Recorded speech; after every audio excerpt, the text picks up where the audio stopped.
మంచిది.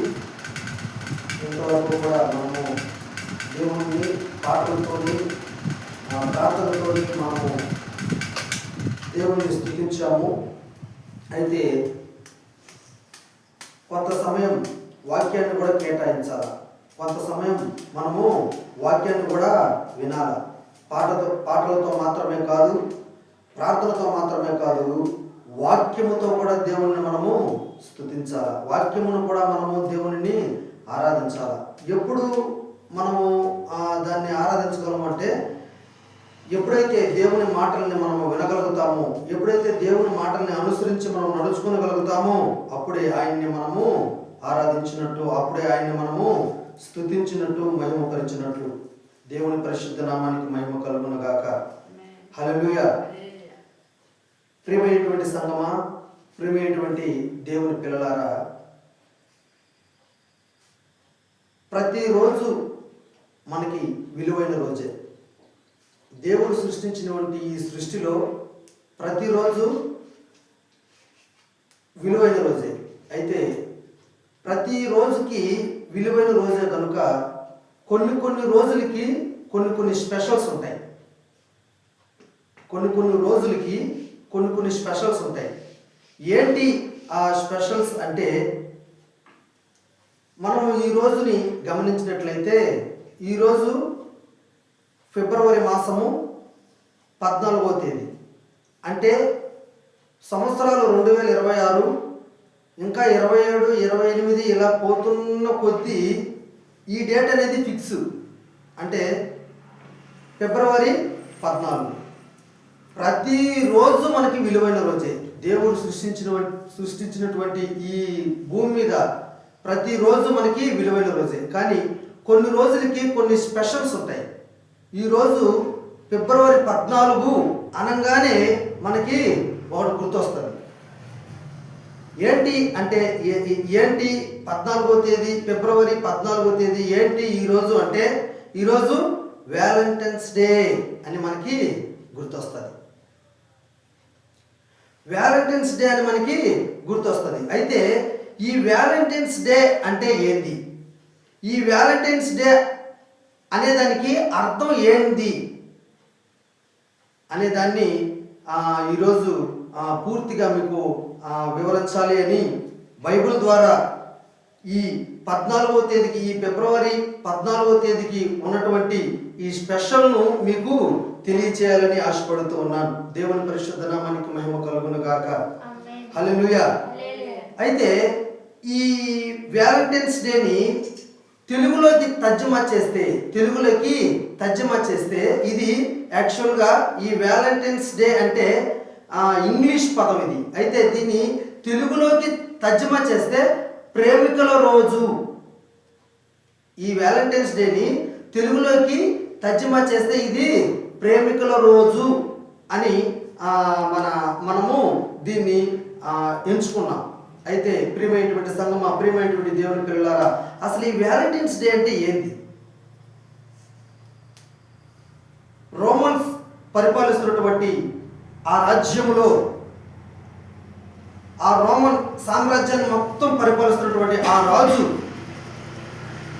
ఈ యుద్ధానికి కొంతమంది యవనస్తుల్ని, అనగా కొంతమందిని ఏర్పాటు చేయాలని చెప్పి, యుద్ధ వీరుల్ని తయారు చేయాలని చెప్పి ఆయన ఆశపడుతూ ఉంటాడు. అయితే అందరినీ యుద్ధానికి, అంటే వాళ్ళ దేశాల మీదకి ఎవరైనా యుద్ధానికి వస్తే ఆ యుద్ధం నుంచి మనం గెలవాలని చెప్పి వాళ్ళందరినీ తయారు చేస్తూ ఉంటాడు. అయితే దాంట్లో పెళ్ళైన వాళ్ళు ఉంటారు, పెళ్లి కాని వాళ్ళు కూడా ఉంటారు. అయితే ఆ రాజు పెళ్ళి అయిన వాళ్ళ కంటే పెళ్లి కానటువంటి యవనస్తులను చూచి చాలా గర్వపడతాడు. ఎందుకంటే పెళ్లి కానటువంటి ఆ యవనస్తుల ద్వారానే ఆ రాజుకి రిజల్ట్ ఎక్కువగా కనిపిస్తుంది. పెళ్ళైన వాళ్ళకంటే పెళ్లి కాకుండా యుద్ధం చేసేటువంటి ఆ వీరులను చూసి వాళ్ళ దగ్గర నుంచి ఎక్కువ రిజల్ట్ వచ్చేసరికి ఆ రాజు ఆ దేశానికి ఒక ఆర్డర్ని పాస్ చేస్తాడు. ఏంటి ఆ ఆర్డర్ అంటే, ఈ ఆర్మీలో, ఈ సంస్థలో పనిచేసే ప్రతి యవనస్తుడు పెళ్లి చేసుకోకూడదు అని ఒక రూల్ పెడతాడు. పెళ్లి చేసుకోకూడదు అని ఒక రూల్ పెడతాడు. ఎందుకంటే యవనస్తులైతే బాగా యుద్ధం చేసి తమ దేశాన్ని గెలిపిస్తారని ఒక చిన్న ఆశ ఆ రాజుకి. అయితే ఇలా జరుగుతూ ఉన్నటువంటి ఆ రోమన్ దేశంలో వ్యాలంటైన్ అనే ఒక వ్యక్తి ఉంటాడు. సెయింట్ వ్యాలంటైన్ అనే ఒక వ్యక్తి దేవుని బిడ్డ. ఆయనకి ఈ రూల్ నచ్చదు. ఇది చాలా పాపం అని, ఇలా చేయడం ధర్మం కాదు అని ఆ వ్యాలంటైన్ అనే ఆ వ్యక్తి దొంగతనంగా ఎవరైతే ప్రేమించుకొని పెళ్లి చేసుకుంటారో వాళ్ళకందరికీ కూడా దొంగతనంగా, అనగా ఆ రాజుకి తెలియకుండా పెళ్లిళ్ళు చేస్తూ ఉంటాడు.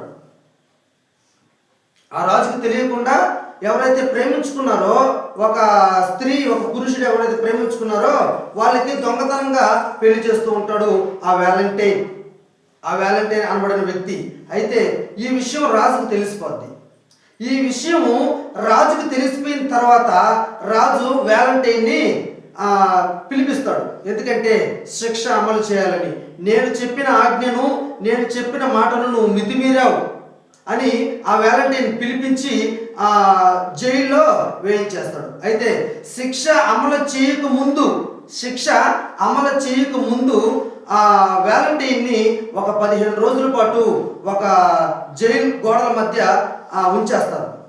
అయితే అక్కడ ఆ జైలు గోడల మధ్యలో ఆ జైలు అధికారి ఆ వ్యాలంటైన్కి పరిచయం అవుతాడు. పరిచయం అయ్యేసరికి ఆ జైలు అధికారి యొక్క కూతురు వ్యాలంటైన్ చూడాలని ఆ జైలుకి వస్తుంది. ఎందుకంటే వ్యాలంటైన్ చాలా మందికి పెళ్లిళ్ళు చేస్తుంటాడు, చాలా మందికి సహాయం చేస్తుంటాడు, చాలా మందిని ఆదుకుని ఉంటాడు. అయితే అంత మంచి వ్యక్తిని, అంత గొప్ప వ్యక్తిని అరెస్ట్ చేశారని, జైలు గోడల మధ్య బంధించేశారని చెప్పి ఆ యొక్క జైలు అధికారి ఆ యొక్క కూతురు ఆ వ్యాలంటైన్ చూడడానికి ఆ జైలుకి వస్తూ పోతూ ఉంటుంది. అయితే ఆ అధికారి యొక్క కూతురికి కళ్ళు కనిపించవు. కనీసం వ్యాలంటైన్ మాటలైనా విందామని చెప్పి ఆమె వస్తూ పోతూ ఉంటుంది. అయితే ఆ వస్తూ పోతున్నటువంటి ఆ స్త్రీని గమనించిన వ్యాలంటైన్ ఆ స్త్రీని పిలిపించి ఆ స్త్రీ తల మీద చేపెట్టి వ్యాలంటైన్ ప్రార్థన చేయగానే ఆ స్త్రీకి, ఆ అధికారి యొక్క కూతురికి కళ్ళు వస్తాయి. అయితే శిక్ష అమలవుతుంది వ్యాలంటైన్కి. శిక్ష అమలైన తర్వాత ఫిబ్రవరి 14వ తేదీ వ్యాలంటైన్ని ఉరి తీసేస్తారు, చంపేస్తారు. ఆ చంపక ముందు వ్యాలంటైన్ తన కూతురికి, అనగా ఆ యొక్క జైలు అధికారి కూతురికి ఒక ఉత్తరం రాస్తాడు. ఒక ఉత్తరం రాసి కింద ఫ్రమ్ యువర్ వ్యాలంటైన్ అని రాస్తాడు. అయితే ఆ వ్యాలంటైన్ ఫిబ్రవరి 14వ తేదీ ఉరిశిక్ష అమలవుతుంది, చంపేస్తారు. అయితే ఆ రోజు ఫిబ్రవరి 14వ తేదీ వ్యాలంటైన్ చనిపోయిన దినం కనుక ఆ రాజ్యంలో ఉన్న వాళ్ళందరూ కూడా ఆ తర్వాత వచ్చే జనరేషన్స్ అందరూ కూడా ఈ రోజుకి ఒక పేరు పెట్టారు. ఏంటి ఆ పేరంటే వ్యాలంటైన్స్ డే. ఇప్పుడు గాంధీజీ మన భారతదేశంలో పుట్టాడు కాబట్టి అక్టోబర్ 2వ తేదీ గాంధీ జయంతి అంటాం. అదే ఆయన చనిపోయిన రోజు గాంధీ వర్ధంతి అంటాం. అలాగే ఈ వ్యాలంటైన్ దేవుని బిడ్డ, ఈ వ్యాలంటైన్ ఆ రోజు ఫిబ్రవరి 14వ తేదీ చనిపోయాడు కాబట్టి అప్పుడు ఉన్నటువంటి వాళ్ళందరూ కూడా ఈ రోజుని పండగలా జరుపుకుంటారు. ఎందుకంటే చాలా మంది ప్రేమికుల్ని ప్రేమించుకొని అతని దగ్గరికి వచ్చి అతను పెళ్ళిళ్ళు చేసే సహాయం చేశాడు కాబట్టి. అయితే అతన్ని మర్చిపోలేక ఈ రోజుకి ఒక పేరు పెట్టారు. ఆ పేరు ఏంటంటే వ్యాలంటైన్స్ డే. అందుకే ఈరోజు ప్రేమికుల రోజు అని ఒక పండుగని చాలామంది జరుపుకుంటారు. చాలామంది జరుపుకోరు. ఎవరైతే యవన బిడ్డలైతే ఉన్నారో వాళ్ళు జరుపుకుంటారు. ప్రియమైనటువంటి సంగమా, ప్రియమైనటువంటి దేవుని పిల్లలారా, ఈ లోకంలో చాలా ప్రేమలు ఉన్నాయి. తల్లిదండ్రులను ప్రేమించే వ్యక్తులు ఉంటారు, బిడ్డల్ని ప్రేమించే వ్యక్తులు ఉంటారు, ఆస్తుల్ని ప్రేమించే వ్యక్తులు ఉంటారు, డబ్బును ప్రేమించే వ్యక్తులు ఉంటారు, అందాన్ని ప్రేమించే వ్యక్తులు ఉంటారు. కానీ బైబిల్ మనకి ఏం చెప్తుంది? బైబిల్ మనకి ఏం చెప్తుంది, ఏమి నేర్పిస్తుంది? ఎవరిని మనము ప్రేమించాలా? మనము ఎవరిని ప్రేమించాలా? ప్రియమైనటువంటి సంగమా, ప్రియమైనటువంటి దేవుని పిల్లారా, రండి బైబిల్ గ్రంథంలో నుంచి నేను మీకు ఒక మంచి మాటని చూపిస్తాను. ద్వితీయోపదేశకాండం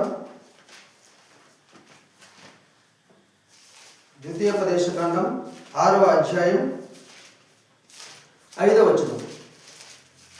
ద్వితీయోపదేశకాండం 6వ అధ్యాయం 5వ వచనం. అసలు మనము ఎవరిని ప్రేమించాలా? ఎవరిని ప్రేమించాలా? చదవండి. నీ పూర్ణ హృదయముతోను, నీ పూర్ణాత్మతోను, నీ పూర్ణ శక్తితోను నీ దేవుడైన యెహోవాను ప్రేమింపవలను. దేవుని పరిశుద్ధ నామానికి మహిమ కలుగును గాక. నీ దేవుడైన యెహోవాని ప్రేమింపవలను. ప్రేమించేదా యేసు రాజా,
దేవుని పరిశుద్ధ నామానికి మహిమ కలుగును గాక. హల్లెలూయా. ప్రియమైనటువంటి సహోదరి, ప్రియమైనటువంటి సహోదరుడా, అసలు మనము ఎవరిని ప్రేమించాలా?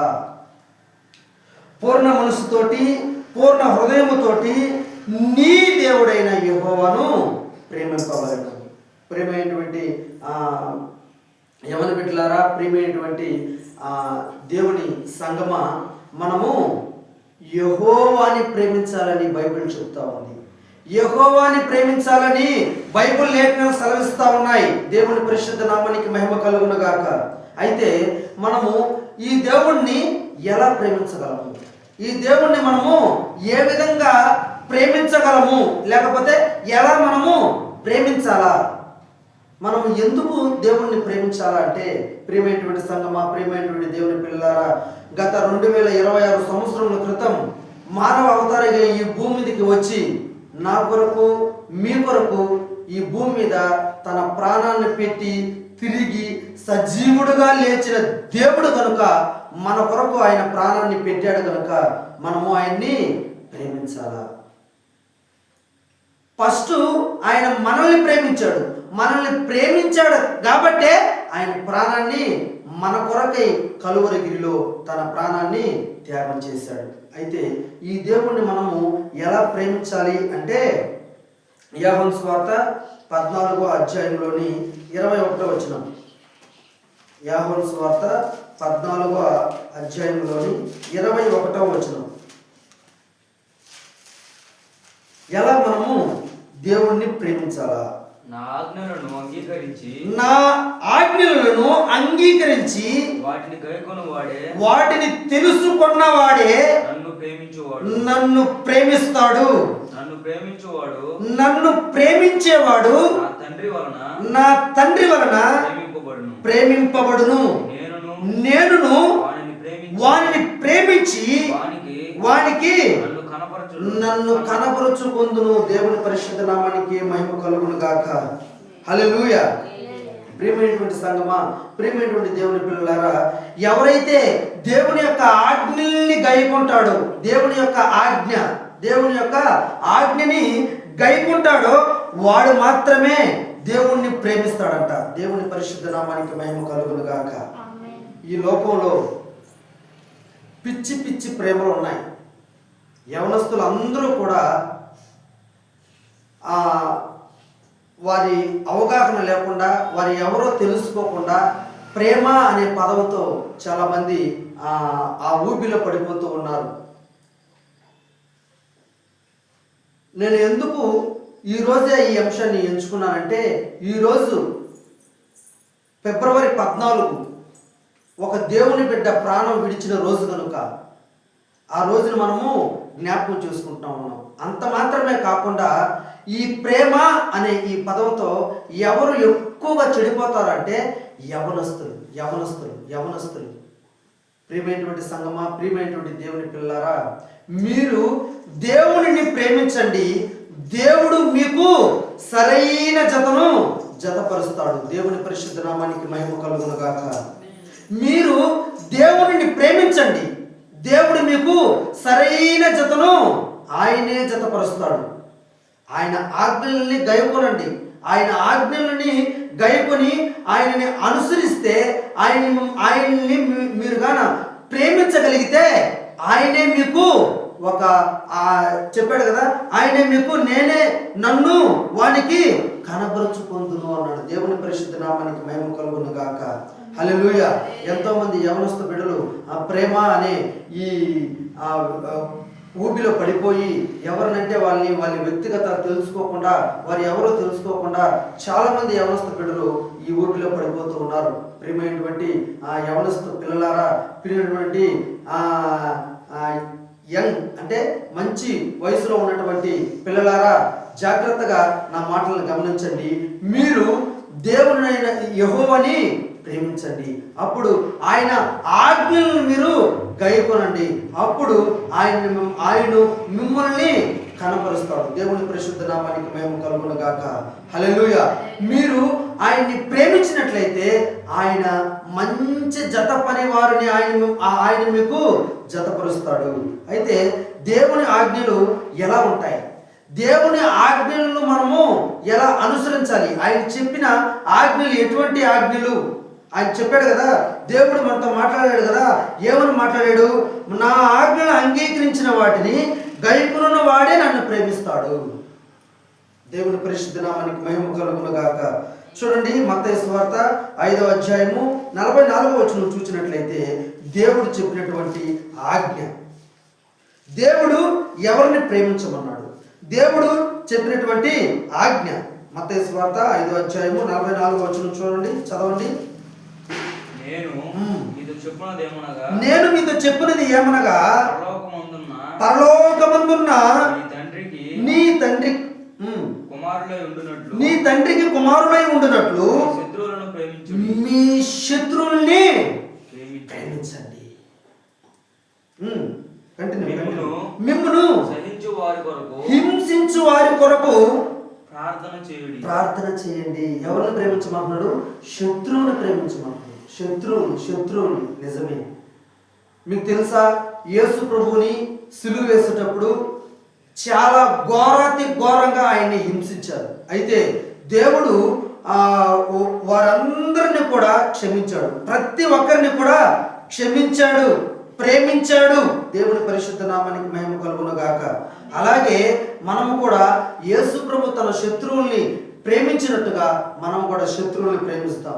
మనల్ని ఎవరైతే హింసిస్తూ ఉన్నారో, మనల్ని ఎవరైతే హింసపరుస్తూ ఉన్నారో వారి కొరకు మనము ప్రార్థన చేద్దాం. దేవుని పరిశుద్ధ నామానికి మహిమ కలుగును గాక. మరొక మాటను చూపించి ప్రార్థన చేస్తాం. చూడండి, గలతీయులకు రాసిన పత్రిక 5:14. మనము ఎవరిని ప్రేమించాలా, మనము ఎవరిని ప్రేమించాలా అనే దాన్ని చిట్ట చివరి మాటను చూద్దాం. చూడండి, ధర్మశాస్త్రమంతయు నిన్ను వలె నిన్ను వలె నీ పొరుగు వారిని ప్రేమించుము. దేవుని పరిశుద్ధ నామానికి మహిమ కలుగును గాక. దేవుని యొక్క ఆజ్ఞలి, దేవుడు ఎవరిని ప్రేమించమన్నాడంటే నీ శత్రువుని ప్రేమించు, నీ పొరుగు వారిని ప్రేమించు, నిన్ను హింసించే వారి కొరకు ప్రార్థన చేయి. ప్రియమైనటువంటి సంగమా, ప్రియమైనటువంటి దేవుని పిల్లారా, ఈ ఫిబ్రవరి 14వ తేదీ 2026వ సంవత్సరం దేవుడు నీతో మాట్లాడుతున్నాడు. నీవు యెహోవాని ప్రేమించు. నీవు ఎవరిని ప్రేమించాలా? యెహోవాని ప్రేమించాలా. యెహోవాని నువ్వు ప్రేమించినట్లయితే ఆయన నిన్ను కనపరుస్తాడు.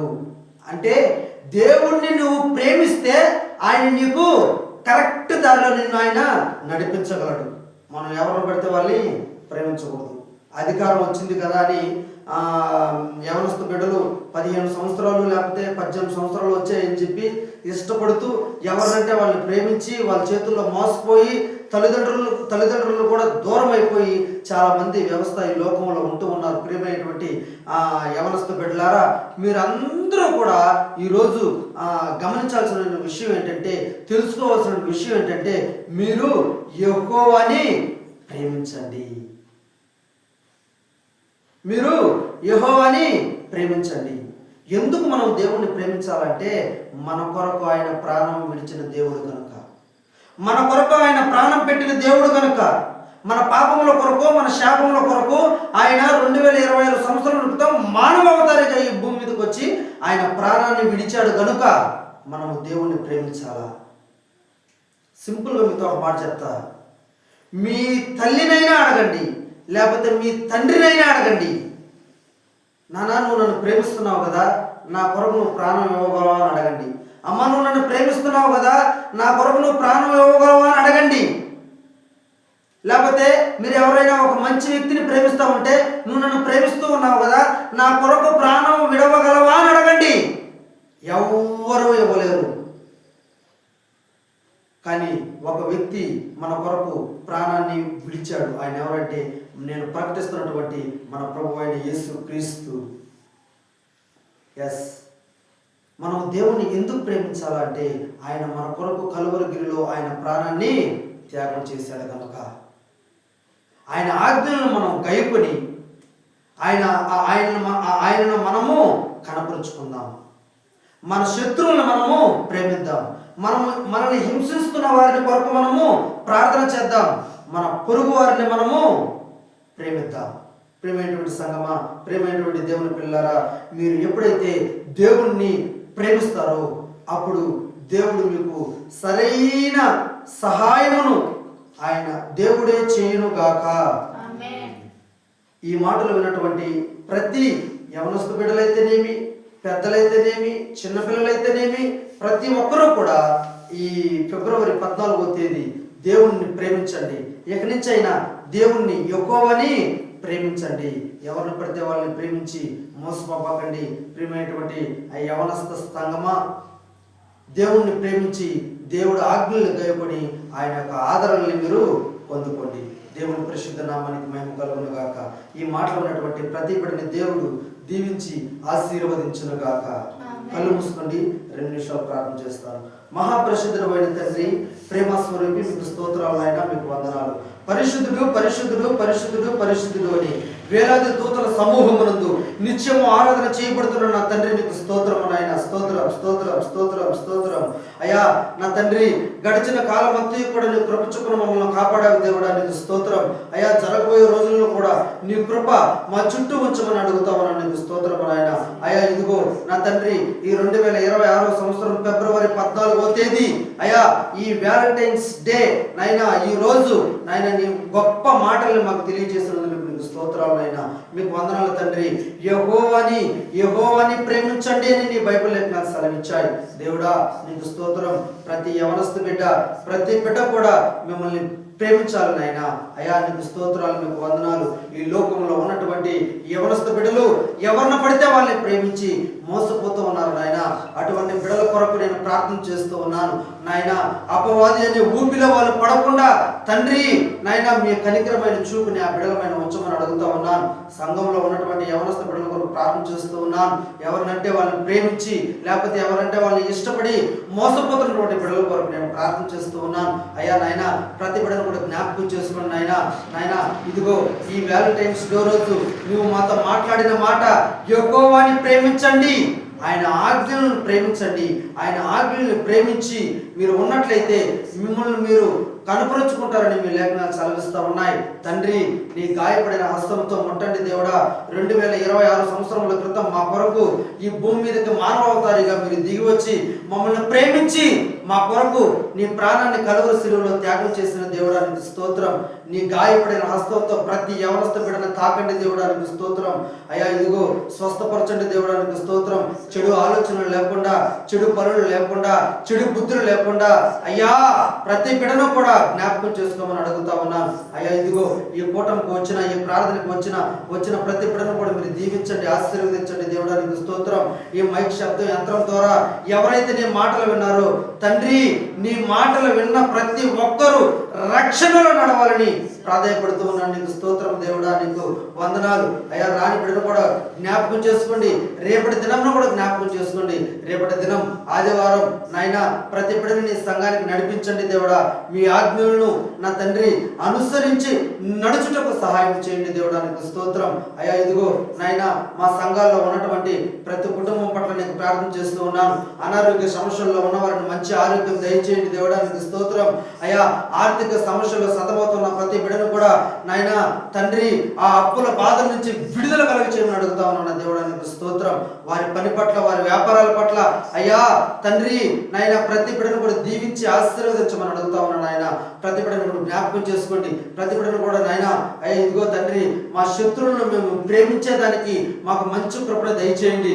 మమ్మల్ని హింసించే వారి కొరకు ప్రార్థన చేసేదానికి మాకు మంచి కృపను దయచేయండి దేవుడా. మా పొరుగు వారిని ప్రేమించేదానికి మాకు మంచి కృపను దయచేయమని అడుగుతా ఉన్నాను. నీకు స్తోత్రం, మీకు వందనాలు నాయన.